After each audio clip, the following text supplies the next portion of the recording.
Hello, everybody.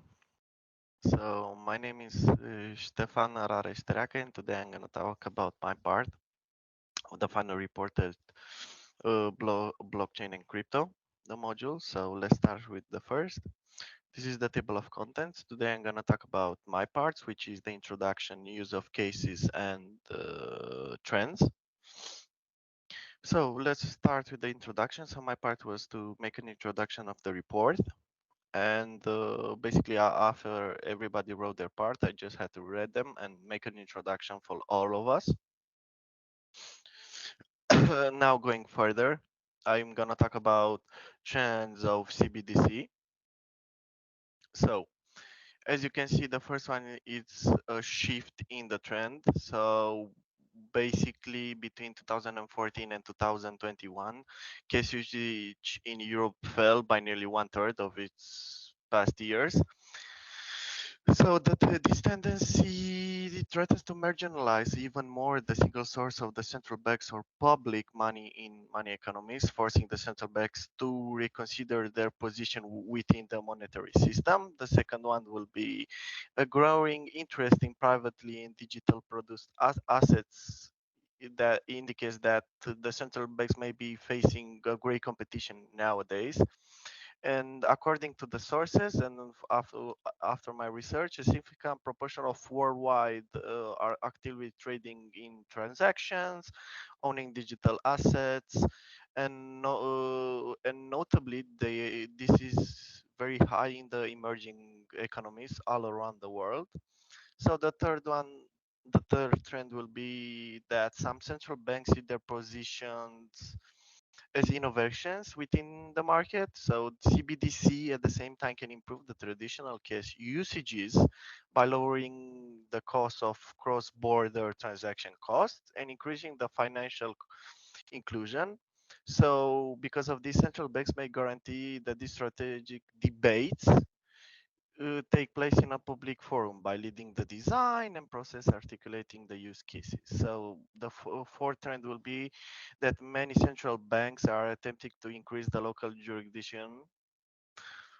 So basically, the central banks, as the design guardians of the systematic stability, see their potential benefits of creating the CBDC as the cornerstone of the local payment systems.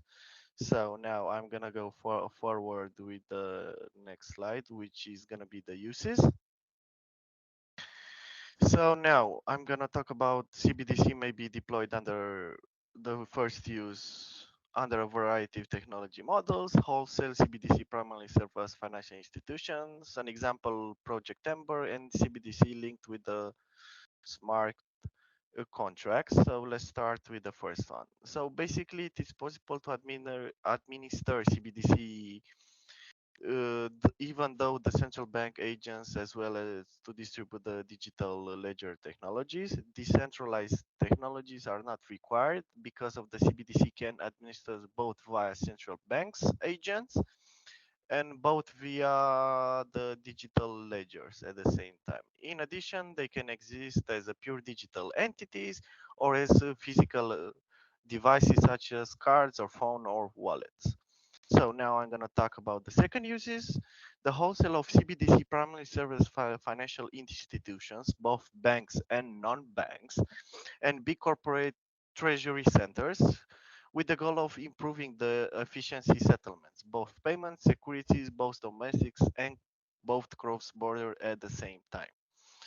After doing some research for the third uses, I found out that Project Ember, for example, was initiated by the Saudi and UAE central banks to investigate the use of a jointly issued uh, digital currency as a tool for internal and cross-border settlement between those two nations. So basically, the employment and the new usually distributed technology is frequently important to the exercise the wholesale of CBDC. And the last one, I'm going to give an example that CBDC is linked with the smart contracts, such as Bank of Israel project, and which aims to increase the payment of convenience in which is more complicated ventures, I can say, by paying taxes directly to the authorities, as the movement of sale is one example, as the automatic provision, you could say, of the social benefits for the economic relief contingency on the beneficiaries, complementing such specific standards. Yeah. So basically, this was my presentation. Thanks very much for your time, and this was my part. Okay, now we're going to talk about a little bit about the central bank digital currencies. At first, I think it's a good thing that we open two different terms, so retail and wholesale. Those are the use cases we are going to use the money or the value of the current or the currency if it comes down one day. So retail is basically between people to people, like using the currency as a normal payment thing, like buying groceries, giving money to your friend or family or something like that. So basically like the normal everyday thing using. And the wholesale side is more about between the central banks and the commercial banks, about sending money cross-border or inside the country. But the reason why there is like a two different terms is because there is whole different use cases between them. The next one, we are going to talk a little bit about different motivations to actually develop these different kind of currency systems. So for the retail side, the biggest difference is that if the country is like advanced economics, or the ones like countries in Africa, that they have a lot of things to do before they can go higher. So it a little bit depends. But for the main reasons to actually develop these currencies is for the retail side, was safety, payment efficiency, and stability. By the safety, I didn't get anything like straightforward, like what is the safety, but I think it's more about that if I send money to you, you will actually get it, and there won't be like a third party that will, take the money out. Payment efficiency, meaning about that the transactions won't cost nothing. You will get the money immediately, so you don't have to wait like 4 or 5 bank days. And stability is more about that the whole thing is under control and actually working, so there won't be like hours or days that when the bank system is not working. And for the wholesale side, almost the same things rose up, but also the efficiency by the cross-border and domestic. Of course, thinking wholesale, you're sending a whole bunch of money to another maybe corporation or to another bank, especially from cross-border. So it is very important that the money actually goes there as fast as it can, and also that it doesn't cost so much.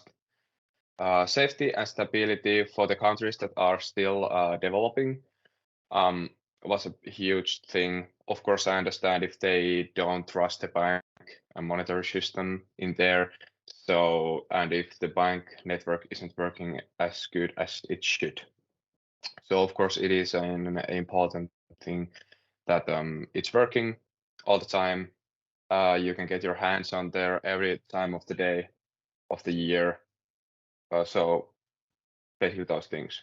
Within my part of the essay, I talked about some different regions and countries across the world and how the development is regarding CBDCs. China started off the research very early in 2014 and started piloting in April 2020. That's when they first released it in 4 cities in China.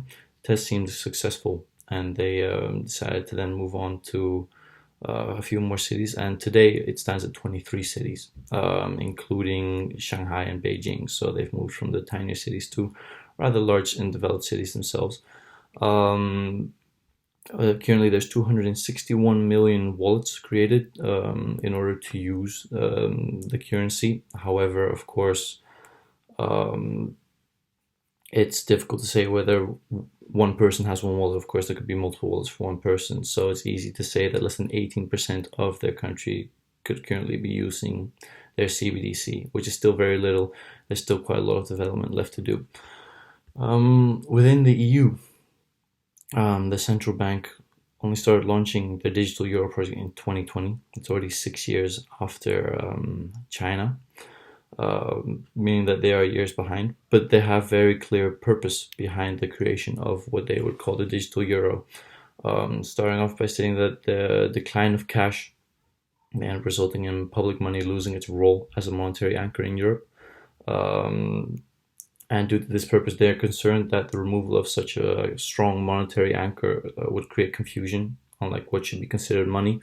So of course, there's hundreds of cryptos online, and if the main monetary anchor in Europe falls, what do you use instead? What will be the next currency? So that's why Europe is trying to stay up to date with the trend. Currently, they estimate that they're planning to implement the digital euro into our current monetary system by next year, which seems rather ambitious, but I guess only time will tell. America is also busy developing a digital dollar, they're calling it, and I had a very good source from the Federal Reserve System who said that it's also implementing the 3 principles used by the EU. Currently, it's still doing a lot of testing, and a report which was updated as of November 2022, which highlighted the executive orders left to be completed related to what they call ensuring responsible development of digital assets.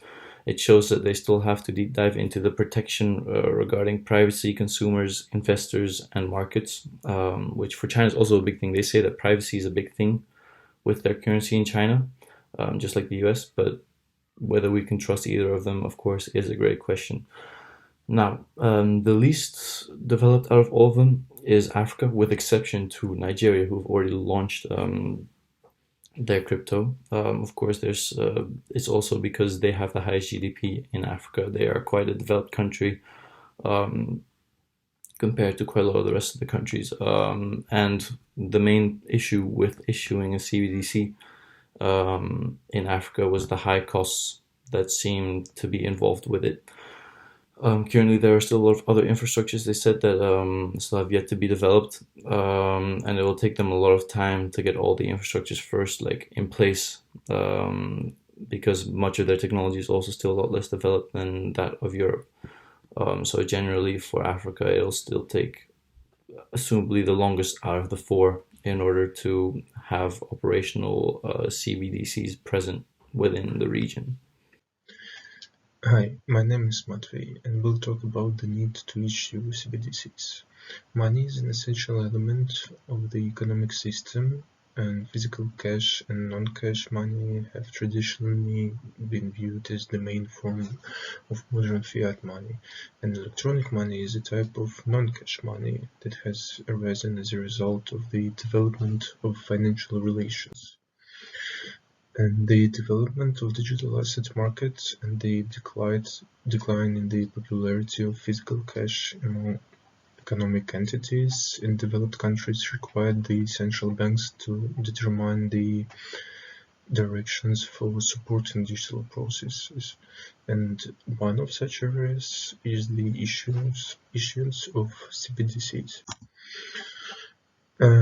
Due to relatively small volume of the crypto asset market and the low popularity among investors, digital assets don't significantly affect the stability of the financial system of developed countries and don't change the conditions for the conducting monetary policies. But on the other hand, CBDCs can have significant impact on the financial system, and the nature and degree of such influence will depend on the specific characteristics of CBDCs. Nowadays, the most important tasks of the central bank include ensuring financial stability, promoting the development of the financial system, and developing the payment system. There are tasks and priorities facing the central banks according to the level of economic development and the current situations in the economy. At the same time, it's important to keep in mind the general principles that are relevant to all central banks considering issuing CBDCs. First one is ensuring financial stability. The issuance of CBDCs should contribute to the fulfillment of the tasks to it by central bank and maintain financial stability. Coexistence with existing forms of money, so CBDC should complement the currently existing forms of money, and maintaining and stimulating competition in the financial services market. So CBDC issuance should stimulate competition and ensure high quality of services. And cooperation and interaction between regulators and economic actors. Issuing fiat digital money can only be successful if this instrument is attractive to business entities.